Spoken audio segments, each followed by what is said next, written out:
Hi all. இந்த ஒரு deal மட்டும் நடந்துச்சு அப்படின்னா 40 to 50% வரைக்கும் கோல்ட் ரேட் ஃபால் ஆக போகுது. என்ன டீல் தானே கேட்குறீங்க? யூஎஸ்க்கும் ரஷ்யாவுக்கும். அப்படி என்ன டீல்னு கேட்டிங்க அப்படின்னா, ரஷ்யாவுக்கு ஆல்ரெடி இருக்கிற தலைவலி தெரியும். உக்ரைன் சைட்லேருந்து போர் வந்து போயிட்டு இருக்குது அப்படிங்கிறது.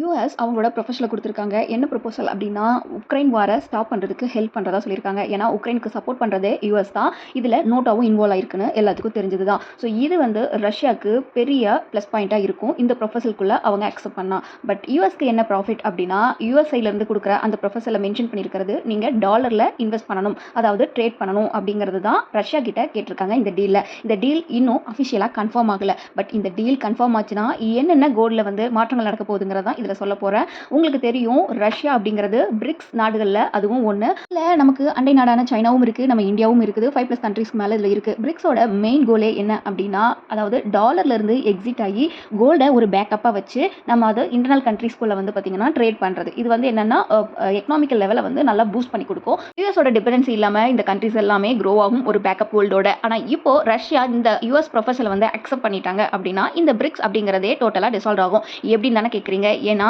இருக்கிற கோல்ட்லேயே ரஷ்யா தான் அதிகமாக அக்கமுலேட் பண்ணியிருக்காங்க. இப்போ இந்த ரீசன்ட் டேஸில் கோல்டு வந்து பயங்கரமாக ரேலி ஆனதுக்கும் இந்த பிரிக்ஸ் கண்ட்ரிஸ் தான் மெயின் ரீசன். ஸோ அவங்க தான் சென்ட்ரல் பேங்க்லேருந்து அவ்வளோ கோல்டு வந்து அக்கமுலேட் பண்ணியிருக்காங்க.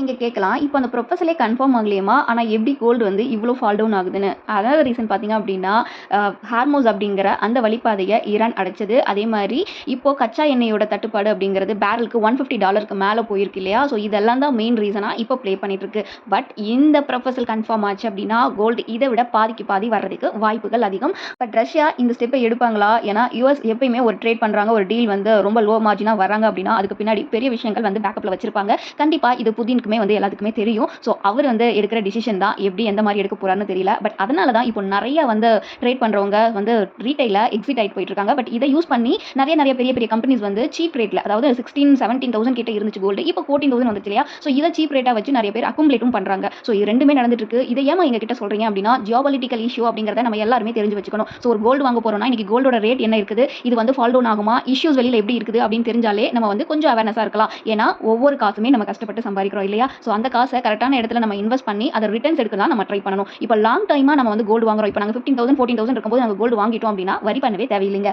நெக்ஸ்ட் இயர்ல இதே ரேட்ல இருக்குமானா கன்ஃபார்மாக தெரியாது. இந்த ப்ரொபோசல் அப்படிங்கிறதே ஒரு டெம்பரவரி தான், இன்னும் அஃபிஷியல் நியூஸே வரல. ஸோ வரி பண்ண தேவையில்லை.